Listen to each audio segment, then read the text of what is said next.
ሰላም ከመይ ቀኒኹም ርእሰ ተኣማንነትን ዓወትን ዝጅምሩ ካብቲ ሰባት ዘይርእይዎ ነገር ንስኻ ክትርኢ ምስ ትኽእል እዩ። ሎሚ ኣብዛ ቪድዮ 5 ኣገደስቲ ነጥብታት ክንርኢና ንጀምር። ቀዳማይ ነጥቢ ካልኦት ሸለ ዝበልዎ ነገር ንኽትዕዘብ ርእስኻ ኣለማምድ። ብዙሓት ሰባት ንርኢና ኢሎም ይሓስቡ፣ እቲ ሓቂ ግን ንሪኦ ዘለና እቲ ላዕለዋይ ክፋል ጥራይ እዩ። ኣብ መንጎ ታራ ሰብን በሊሕ ሰብን ዘሎ ፍልልይ ብኸምዚ ዝስዕብ ኣብነታት ንራዮም። ታራ ሰብ ንሓደ ክፍሊ ክኣቱ ከሎ ወንበር፣ ጣውላ፣ ዓራት፣ መጽሓፍ ጥራይ እዩ ዝርኢ። ንዕኡ እቲ ክፍሊ ዝተመልአ ኣቑሑት ጥራይ እዩ።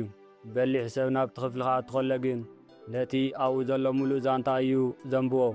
እቶም ኣቑሑት ቋንቋ ኮይኖም ታሪክ ይነግርዎ። እቲ መጽሓፍ ተደፊኡ ተቐሚጡ እንተሃልዩ እቲ ሰብ ነቲ መጽሓፍ ብሃንደበት ድዩ ኣቋሪፅዎ ወይስ ሰልቺዎ? እቲ ኩባያ ቡን ሰለስተ ናይ ጽላሎት ምልክታት ኣብቲ ጣውላ እንተገዲፉ እቲ ሰብ ኣብቲ ቦታ ንነዊሕ ግዜ ተጸሚዱ ከም ዝነበረ የርኢ።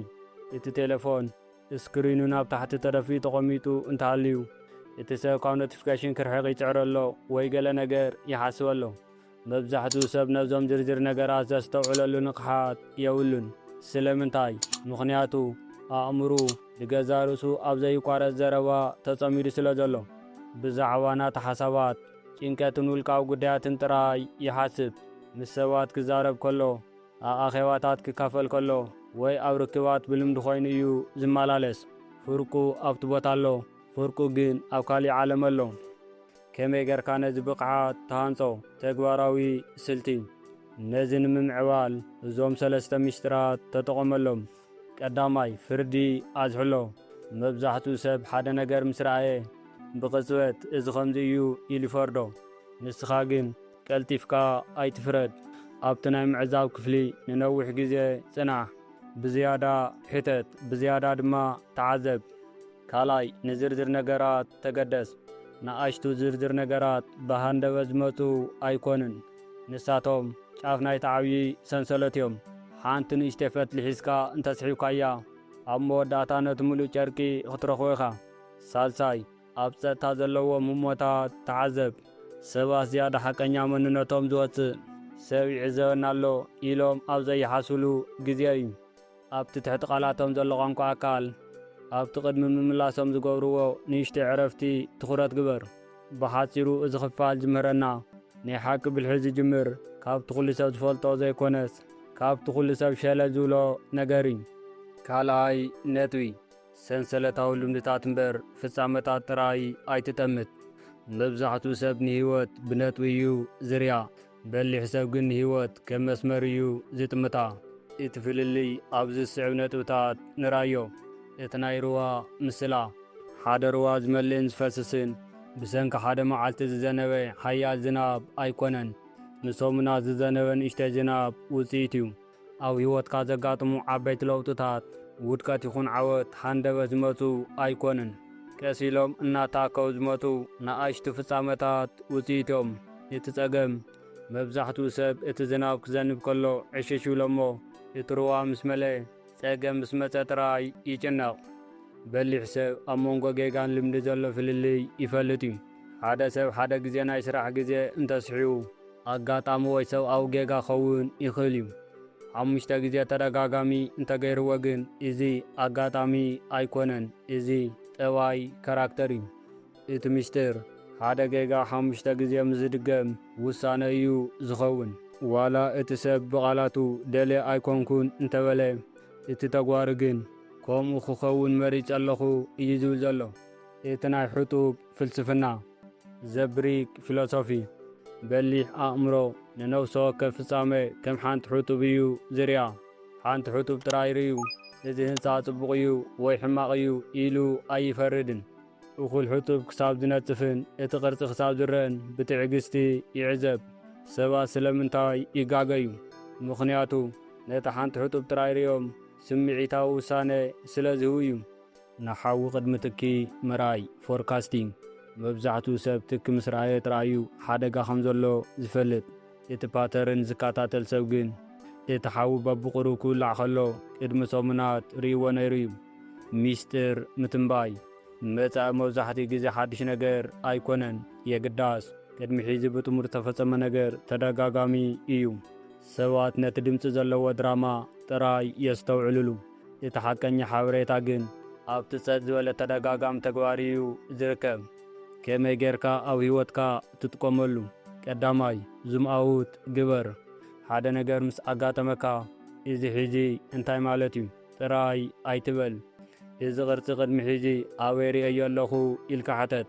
ካልኣይ ቁፅሪ ጸብጻብ። ኣብ መንጎ ቃላት ሰባትን ተደጋጋሚ ተግባሮምን ዘሎ ፍልልይ ተዓዘብ። ሳልሳይ ትዕግስቲ ግበር። ቅድሚ 3 ነጥቢ ምርኣይካ ፓተርን ኣሎ ኢልካ ኣይትደምድም። 2 ነጥቢ ኣጋጣሚ ኸውን ይኽእል እዩ። 3 ካብኡ ንላዕልን ግን ትንቢት ፎርካስት እዩ። ሊቕ ዝኾነ ኣእምሮ መጻኢ ይርኢ። ስለምንታይ? ምኽንያቱ መጻኢ ኣብቲ ተደጋጋሚ ልምድታት ትማሊ ተሓዊኡ ስለ ዝርከብ። ሳልሳይ ነጥቢ ኣብ ድሕሪ ቃላት ዘሎ ዕላማ ኣለሊ። ነፍሲ ወከፍ ካብ ኣፍ ሰብ ዝወፅእ ቃል ከም ክዳን እዩ። መብዛሕትኡ ሰብ ሓደ ሙሉእ ሓሳብ ምስ ሰምዐ ነቲ ዝተባህለ ቃል ጥራይ ከም ሓቂ ወሲዱ ግብረ መልሲ ይህብ። በሊሕ ኣእምሮ ግን ኣብቲ ትሕቲ ቃላት እንታይ ይካየድ ከም ዘሎ እዩ ዝሰምዕ። ቃላት ክለማመዱ ይከኣል እዩ። ሓደ ንፉዕ ተዋሳኢ ዝኾነ መስመር ብዓብዪ እምነትን ስምዒትን ክዛረብ ይኽእል እዩ። ሰባት እውን ከምኡ እዮም።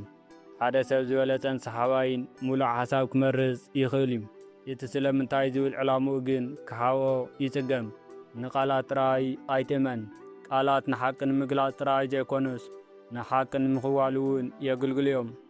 ኣብ መንጎ ድምፅን ትሕዝቶን ዘሎ ጋብ ተረዳእ። ኣብ መንጎ እቲ ዝዛረብ ዘሎ ቃልን እቲ ዝዛረበሉ ዘሎ ቅጥዒ ድምፅን ዘይሰማማዕ ነገር እንተሃልዩ ወትሩ ነቲ ድምፂ እመኖ። ኣብነት ሓደ ሰብ ብቁጥዐ እናተናወተ ኣነ ኣይተቆጣዕኹን እንተበለካ እቲ ቃሉ የለኹን ይብለሎ፣ እቲ ድምፂ ግን ኣለኹ ይብለሎ። ስለምንታይ? ቃላት ብቐሊሉ ክንቆጣጠሮም ንኽእል ኢና። እቲ ናይ ድምፂ ቅጥዒ ግን ኣብ ትሕቲ ጸቕጢ ከለና ሓቂ የውፅእ። ሓደ ሰብ ሓንቲ ንእሽተ ነገር ወይ ድማ ዘይተሓተቶ ዝርዝር ነገር ኣዝዩ ክገልጽን ከም ስነ ምጎት ከቕርብን እንተፈቲኑ እዚ መጠንቀቕታ እዩ። ሰባት መብዛሕትኡ ግዜ ዘይተሓተቱሉ ነገር ብዝርዝር ዝገልጡ ካሊእ ዝዓበየ ነገር ንምሕባእ ወይ ንምክልኻል ኢሎም እዮም።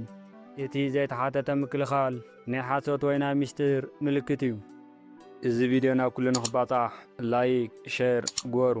ካብዞም ዝረኣይናዮም 3 ነጥብታት ኣድላይ ኮይኑ ዝረኸብኩሞ መልስኹም ኣብ ኮመንት ጸሓፉ። ታይሚንግ ኢዝ ኤቭሪቲንግ። ዕላማ ሰባት ኣብቲ ቃላት ጥራይ ዘይኮነስ ኣብቲ ግዜ እውን ይርአ እዩ። ኣብነት ሓደ ሰብ ሓደ ዓብዪ ሓገዝ ቅድሚ ምሕታቱ ኣዝዩ ልኡም ቃላትን ናይ ምስጋና ቃላትን እንተደርዩ ኢልካ እቲ ልኡም ቃላት ናይ ሓቂ ፍቕሪ ዘይኮነስ ነቲ ዝቕጽል ሕቶ መንገዲ ንምፅራግ ዝተገብረ ስልታዊ ስጉምቲ እዩ። ንኽትታለል ዘይትደሊ እንተኾንካ ወትሩ እዚ ሓቶ ኣብ ኣእምሮኻ ተሃሉ። ነዚ ቃላት እዚ ብልክዕ እንተኣሚነዮ መን እዩ ተረባሒ? ነፍሲ ወከፍ ምሉእ ሓሳብ ናብ ሓደ ቦታ ይርኢ እዩ። እቲ ዝርአ ዘሎ ቦታ ዘይኮነስ እቲ ሰብ ንዓኻ ንኽጥምቶ ዘድልየካ ዘሎ ቦታ ኣለልዮ። ኣብ ህይወትካ ከመይ ጌርካ ነዚ ትጥቀመሉ? ቀዳማይ ኣንደርኒች ስማዕ። ኣብ ውሽጢ እቲ ቃል ዘይኮነስ ኣብ ትሕቲ እቲ ቃል ዘሎ ስምዒት ስማዕ። ካልኣይ ቃላትን ኣካልን ኣወዳድር። ኣካል ሰብ ሓቂ ይዛረብ፣ ቃላት ግን ይሕሱ። ሳልሳይ ንቕሓት ይሃልኻ። ኣብ ትርክብ ስምዒታዊ ግብረ መልሲ ኣብ ክንዲ ትህብ። ከም ሓደ ተሓዛቢ ኮንካ እቲ ሰብ ንምንታይ ሕዚ ነዚ ተዛሪቡ ኢልካ ሓተት። ቃላት መሳርሒ እዮም። እቲ ስልተኛ ግን ነቲ መሳርሒ ዘይኮነስ ነቲ መሳርሒ ዝሓዘ ኢድ እዩ ዝጥምጥ።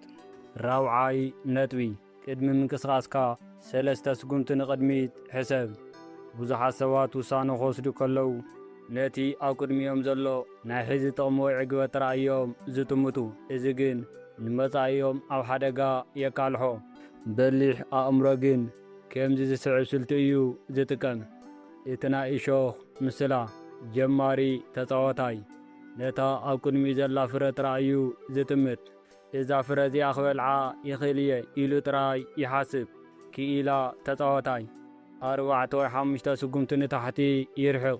ንሱ እዛ ፍረ እዚኣ እንተበሊዐያ እቲ ተጻወታይ እንታይ ክገብር እዩ? ካብኡ ኸ እንታይ ስጉምቲ ክስዕብ እዩ? ኢሉ ይሓትት። ሓደ ስጉምቲ ጥራይ ምርኣይ ምላሽ ሪያክሽን እዩ። ብዙሕ ስጉምቲ ምርኣይ ግን ምውጣን እስትራተጂ እዩ። መብዛሕትኡ ሰብ ብሃንደበት ዝውስነ ውሳነ ድሕሪ ፍጻመ የተዓሶ እዩ። ነዚ ንምክልኻል በሊሕ ሰብ ወትሩ እዛ ዝስዕብ ሕቶ ይሓትት። እዚ እንተገይረ ቀጺሉ እንታይ ክመጽእ እዩ? ካብኡ ኸ እንታይ ክስዕብ እዩ? እዛ ሕቶ እዚኣ ነቲ ብስምዒት ወይ ብቁጣዕ ክትገብሮ ትደለኻ ነገር ደው ንኽተብል ትገብሮ። እቲ ስጉምቲ ኣብ ዝህሞት ከቢድ ክኸውን ይኽእል እዩ።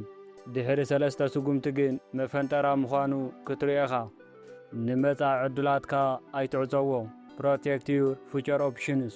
ሓደ ሓያል ስጉምቲ ማለት ነቲ ዘሎ ጸገም ዝፈትሕ ጥራይ ዘይኮነስ ነቶም ዝቕጽሉ ዕድላትካ ከይዓፀዎ ሒዝዎም ዝኸይድ ማለት እዩ። ድኹም ስጉምቲ ንግዚኡ ዕረፍቲ ይበካ፣ ግን ድሕሪኡ ዝመፁ መንገድታት ይዓፅዎም። በሊሕ ስጉምቲ ንመጻኢኻ ዝያዳ ምርጫታት ዝኸፍት እዩ። ከም ሓደ ካፒቴን መርከብ ሕሰብ። ሓደ በሊሕ ካፒቴን ነቲ ሎሚ ዘሎ ሰማይ ጥራይ ኣይኮነን ዝጥምት፣ ነቲ ንፋስ ወርወር ዝብሎ ዘሎ ኣንፈትሪ እዩ። ድሕሪ 2 መዓልቲ ክመጽእ ዝኽእል ማዕበል ይንበ። መብዛሕትኡ ጣዓሳ ዝመጽእ ካብቲ ጌጋ ስጉምቲ ስለ ዝወሰድካ ዘይኮነስ ነቲ እቲ ስጉምቲ ኣብ መወዳእታ ዘምጽኦ ውፅኢት ቅድሚ ምጅማርካ ክትሪኦ ስለ ዘይፈተንካ እዩ። እቲ ውፅኢት ድሮ 3 ስጉምቲ ርሒቑ ነይሩ እዩ። ንስኻ ግን ክሳብ ክንዱ ኣይጠመትካን። ንኣሽቱ ውሳነታት ቀልጢፎም ክውሰዱ ይኽእሉ እዮም፣ ግን ዝኾነ ዓብዪ ክብደት ዘለዎ ውሳነ ዕረፍቲ የድልዮ እዩ። እቲ ዕረፍቲ ስለምንታይ እዩ? ኣእምሮኻ ብኣካል ኣብቲ ዘለኻሉ ኮይኑ ብሓሳብ ግን 3 ስጉምቲ ንቕድሚት ተጓዒዙ ውፅኢቱ ንኽምዝኖ ግዜ ንምሃብ እዩ። ኣብ ህይወትካ ከመይ ጌርካ ነዚ ትጥቀመሉ? ቀዳማይ ስቶፕ ኤንድ ኣስክ። ሓደ ነገር ክትዛረብ ወይ ክትገብር ምስ እትደሊ ን5 ሰከንድ ደው በል። ካልኣይ ትራስ ዘፓዝ። እዚ እንተገይረ እቲ ሰብ እንታይ ክብል እዩ? ሽዑ ኣነኸ እንታይ ክገብር እየ? መወዳእቱስ ኣበይ እዩ ኢልካስ ኣሎ። ሳልሳይ ቹዝ ዘ ኣውትካም። ነቲ ውፅኢት እመኖ እምበር ነቲ ናይ ሕዚ ስምዒት ኣይትእመኖ። ሊቕ ዝኾነ ሰብ ሎሚ ይነብር፣ ግን ኣእምሩ ድሮ ኣብቲ ጽባሕ ክመጽእ ዝኽእል ኩነታት ተዳልዩ ይጸንሕ። ሓምሻይ ነጥቢ ሓበሬታ ናብ ረብሓ ቀይሮ። ተርን ኢንፎርሜሽን ኢንቶ ኣድቫንቴጅ። ፍልጠት ሒዝካ ጥራይ ምቕማጥ ልክዕ ከምቲ ናይ ውልቀ ሽልማት ኣብ ኮመዲኖ ምቕማጥ ማለት እዩ። ጽባቐ ክህብ ይኽእል ይኸውን፣ ግን ህይወትካ ኣይቕይርን እዩ። በሊሕ ስልተኛ ካብታራ ሰብ ዝፍለየሉ መንገዲ ሓበሬታ ስለ ዝረኸበ ዘይኮነስ ነቲ ሓበሬታ ኣብ ግዚኡ ናብ ረብሓ ስለ ዝልውጦ እዩ። እቲ ናይ በዓል ሞያ ሓፂን ምስላ። ሓደ በዓል ሞያ ሓፂን ብዙሕ ዘይተጠቐመሉ ሓፂን ኣብ እንዱ እንተኣኪቡ እቲ ሓፂን ንዕኡ ጽሊ ክብደት ጥራይ እዩ። ዋጋ ዝህልዎ መዓዝ እዩ? እቲ ሓፂን ተሳሒሉን ቅርፂ ሒዙን ናብ ሓደ በሊሕ መሳርሒ ወይ ናብ መከላኸሊ ሰይፊ ምስ ተቐየረ ጥራይ እዩ። ፍልጠት እውን ከምኡ እዩ። ብዛዕባ ስነ ኣእምሮ፣ ብዛዕባ ሰባት ወይ ብዛዕባ ስራሕ ብዙሕ ምፍላጥካ ጥራይ ከምቲ ዘይተጠቐምካሉ ሓፂን ጽሊ ክብደት እዩ ዝኾነካ። ነቲ ፍልጠት ስሒልካ ናብ ተግባር ምስ እትልውጦ ጥራይ እዩ መሳርሒ ዝኾነካ። እቲ ናይ ምዕዛብ መፈንተራ። መብዛሕትኡ ሰብ ሓደ ሚስጥር ምስ ፈለጠ ኣነ እኮ ይፈልጥ እየ ኢሉ ይዓግብ። እቲ ምፍላጥ ጥራይ ከም ዓወት ይቖፅሮ። እቲ ሓቂ ግን ምፍላጥ ጥራይ ህይወት ኣይቕይርን እዩ። ሓደ ሰብ ክጠልመካ ምዃኑ ብንቕሓት ምስ ረኣኻ ንበይኑ ዋጋ የብሉን። ዋጋ ዝህልዎ ካብቲ ጥልመት ንኽድሕን ቦታኻ ምስ እትቕይር ጥራይ እዩ። ንቕሓት ኣዌርነስ ከም ናይ ውልቀ ሽልማት ኣይተሓዞ፣ ከም መሳርሒ ስራሕ ተጠቐመሉ። ሓበሬታ ግዜ ደረት ኣለዎ። ሓበሬታ ልክዕ ከም ምግቢ እዩ፣ ንነዊሕ ግዜ እንተጸኒሑ ይባላሾ። ሓደ ሚስጥር ወይ ዕዱል ቀልጢፍካ እንተተጠቒምካሉ ሰይፊ እዩ። ንነዊሕ ግዜ ሒዝካዮ እንተጸኒሕኻ ግን እቲ ሓበሬታ ዋጋ ዘይብሉ ታራ ወረ ኮይኑ ይተርፍ። እቲ ኩነታት ቅድሚ ምቕያሩ እቲ ሓበሬታ ገና ሓድሽ ከሎ ተጠቐመሉ። እታ ወሳኒት ናይ ተግባር ሕቶ። ዝኾነ ሓድሽ ነገር ምስ ፈለጥካ ወትሩ እዛ ሕቶ ሕተት። ነዚ ሓበሬታ መሰረት ገይረ ኣየናይ ውሳነ እዩ ክቕየር ዘለዎ? ንጹር መልሲ እንተዘይብልካ እቲ ፍልጠት ገና ናብ ረብሓ ኣይተቐየረን ማለት እዩ። ገና ዝተኣከበ ዳታ ጥራይ እዩ። ሚስጥርካ ንርእስኻ ሓዞ። ሓደ በሊሕ ሰብ ሓደ ነገር ስለ ዝፈለጠ ጥራይ ንኹሉ ሰብ ክነግር ኣይህወኽን እዩ። እቲ ዝፈለጥካዮ ሓበሬታ ሓይሊ ዝህልዎ ንስኻ ጥራይ ክሳብ ዝፈለጥካዮ እዩ። ኩሉ ሰብ ምስ ፈልጦ ግን እቲ ሓበሬታ ዋጋ የብሉን። ነቲ ዝፈለጥካዮ ነገር ብጸጥታ ተጠቐመሉ እምበር ኣይትፈክር። ኣብ ህይወትካ ከመይ ጌርካ ነዚ ትጥቀመሉ? ቀዳማይ ስቶፕ ኮሌክቲንግ ስታርት ፎርጂንግ። ፍልጠት ምእካብ ጥራይ ኣቋርጽ እሞ ሓንቲ ነገር ምስ ፈለጥካ ቀጥታ ናብ ተግባር ለውጣ። ካልኣይ ታይሚንግ። ሓበሬታ ከይተበላሸወ ከሎ እቲ ዕዱል ከይሓለፈ ተጠቐመሉ እሞ ቦታ ካዕሪ። ሳልሳይ ክላሪቲ ኦቨር ሌቨሬጅ። ዕላማኻ ንሰባት ንኽትቆጻጸር ዘይኮነስ ንርእስኻ ንጹርነት ንኽህልወካን ንኽትዕወትን ይኹን። ሊቕ ክንደይ ከም ዝፈልጥ ይቖጽር፣ ስልተኛ ግን ካብቲ ዝፈልጦ ክንደይ ውፅኢት ከም ዘምጽእ ይቖጽር። እዚ ቪድዮ ናብ ኩሉ ንኽባጻሕ ላይክ ሼር ግበሩ። ዝያዳን ውሽጣዊ ሰላምኩምን ዓወትኩምን ዝሕግዙ ቪድዮታት ንምርኣይ ድማ ሳብስክራይብ ምግባር ኣይትረስዑ።